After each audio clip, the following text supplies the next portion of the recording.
would you do if you run completely out of cash? What would you do if you wanna cut a dash? Polish up the shoes, throw on something fine. We don't talk about diesels, I'm running on style this time. Cruising down the boulevard, wheels gleam in the night. Beige leather interior, looking chic alright. Money's a little tight, but I'm feeling brand new. Living large tonight, no budget reviews. Blues! What do you mean I'm not getting paid for this?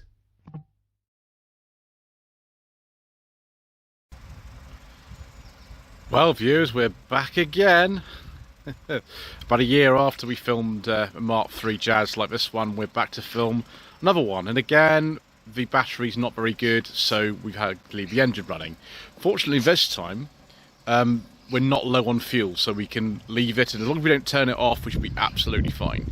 This is the 2010 Jazz 1.2 S model. It's actually still got i-VTEC, and it's still got 2 spark plugs per cylinder. It's got the L12A engine in this one, which only generates 10 less horsepower than the last one I drove. It was a 2012 1.4 SI with the body kit on it and things like that. So it does look a little bit different, this, without the body kit, and you know, we haven't got painted door handles or painted mirrors or anything. We've not even got air conditioning, and the paint is a little bit faded in places, but actually this car's not bad really. And I've just looked, and we are now in no budget reviews territory with the Mark III Jazz, which it wasn't last year, so obviously prices have started to go down a bit on these.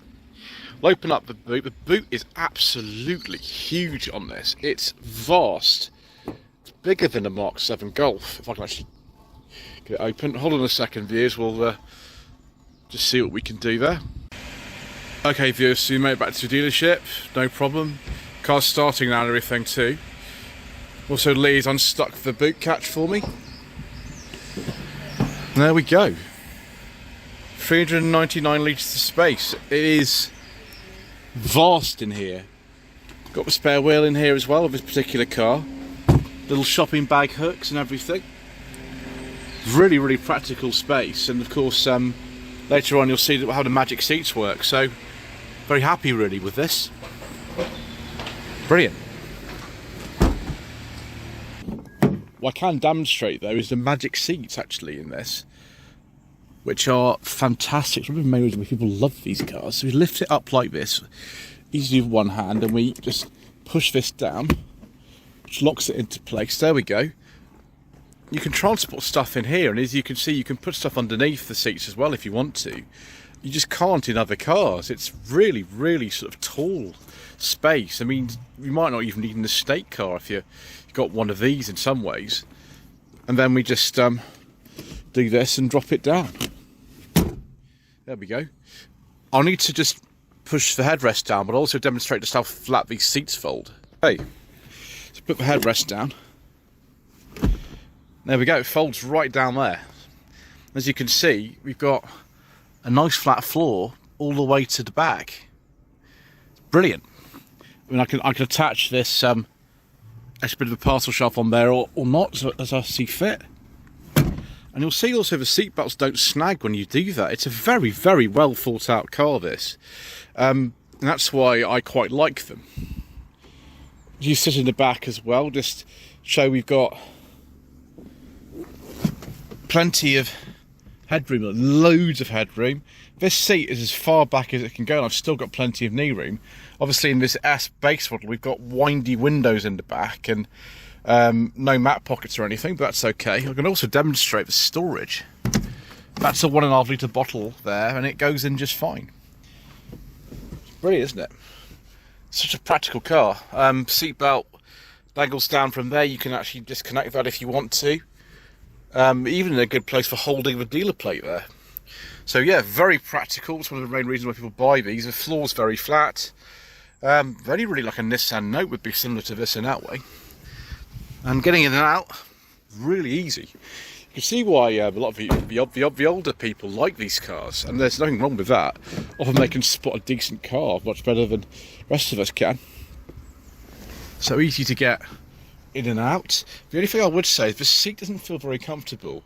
I think I need to adjust the backrest slightly, but it seems a little bit too high, and I can't go back any further, which is a shame because I would want to. No air conditioning in here. The previous one we drove, the SI, had climate control. This doesn't have that. It does, however, have an aux-in socket, which is brilliant. This is a pre-facelift car. The SI I drove was a facelift one. The facelift occurred in 2011. Again, we've got really big door pockets, although they're a little bit strange. I will take that crisp packet out of there later on, viewers.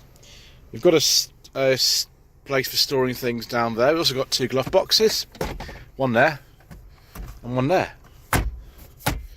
And either side we've got cup holders. You'd think they wouldn't be there, but actually there's one side there and one side there.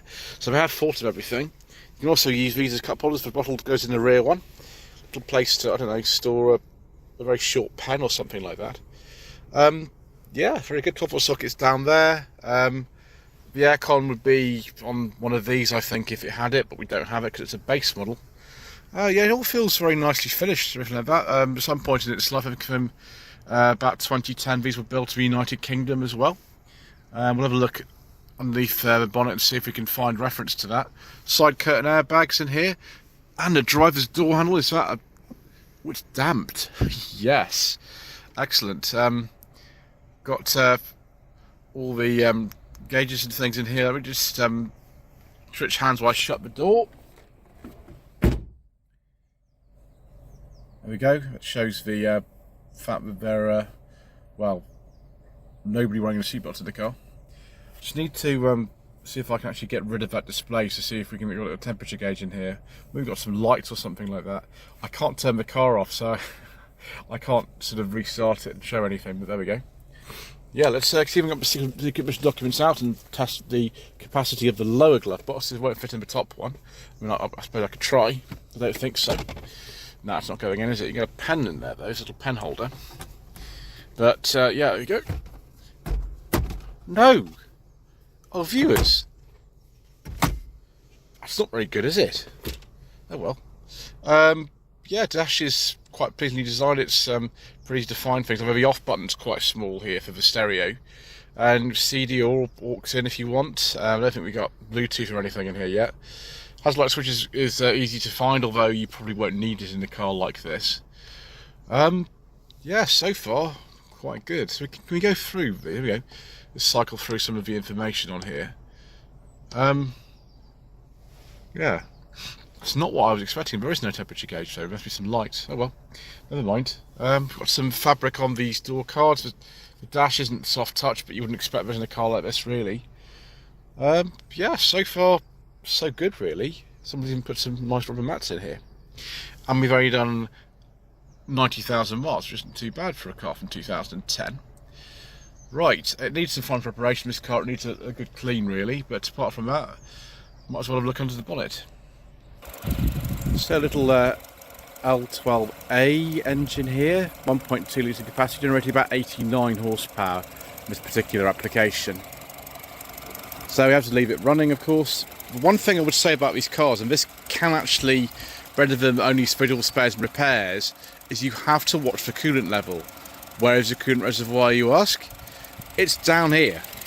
It's this bottle here, and as you can see, you can just about see that the coolant level of this car is okay. It's sort of in the middle, but it's not obvious to a lot of people that that's actually like that. So you need to watch that. If that coolant runs out, you might blow the cylinder head gasket. And that happened to one of my friends who had one of these cars, 1.4, and she had to set up spares and repairs because she didn't realise where the coolant level was, and it blew the head gasket, which is not great, really. So I wouldn't recommend that. The other engine is a 1.3 version of this engine. It's actually badged as a 1.4 for reasons best known to Honda, because they didn't badge the hybrid model, which is a bit similar to this, as a 1.3. It's badged as a 1.4. So 1.4 badged as a 1.3. I'm getting confused. Anyway, I suppose you better go out for a drive, viewers. Since we've got some fuel and the car is running, might as well take her out for a spin.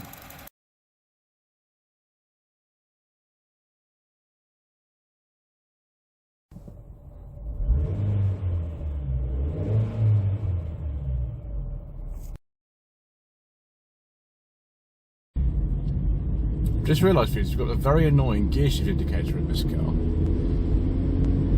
It keeps telling me to change up. So we've got the 1.2 engine here with 89 horsepower. Does 0 to 60 in about 12.5 seconds. Which is, it feels fine. It doesn't actually feel that much slower than a 1.4. It's really more like a 1.3, but it's badged as a 1.4 with 99 horsepower. I've driven both an automatic version of that and a manual version. Oh, we've got a speed limit warning. That's annoying. So yes, automatic and manual models available on the 1.4. I personally stick with the manual, just a little bit faster. You could get a 1.5 in some parts of the world. We could really have done one of those in the SI model, because it's all right, but it's just a little bit slow for a sporty car. You don't get any more performance in an SI than you would do in a standard 1.4. There's also the hybrid version. Hybrid developed either 87 or 100 horsepower, depending on what you're reading, because when I looked up that information last year, couldn't actually find out which one of those was completely true. Maybe they had both, I don't know. Through the corners, the car actually feels, considering we haven't even got the SI suspension, it feels really flat and composed actually. But I'm really annoyed about this speed limit warning, because I'm on a 40 road now, and it keeps telling me I'm doing it over 30 miles an hour. Of course I am. I'm not in a 30 limit anymore. Anyway, I've just got to turn that off with my car. But the gearbox is really slick, the suspension feels really tight. The steering is actually really nice as well. I'm quite surprised actually. It's all a lot firmer than I remember, and actually very pleasant to drive. Even this 1.2. Brakes feel nice and positive. Gear change is actually really nice. I've driven a lot of cars today, and all manuals apart from one, and this one's got the best gearbox I've driven. So, you know, that's remarkably positive. I'm surprised Lee's not actually sold this car already. Ooh, there goes my dealer plate.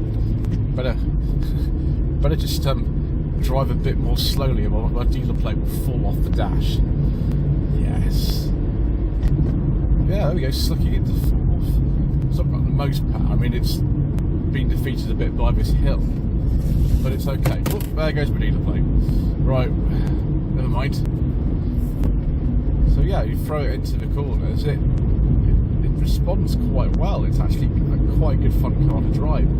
I just wish we had the 1.5 version in this country, which we didn't get, because I don't know, maybe they think that you don't need one. To be honest, a lot of people who would have driven one of these, there's my speed limit warning again, they've driven back in the day, probably wouldn't have been interested in the chassis dynamics of the car, although Honda have set this car up quite nicely. It's quite flat for your bends. Yes, it's a lot of fun, isn't it?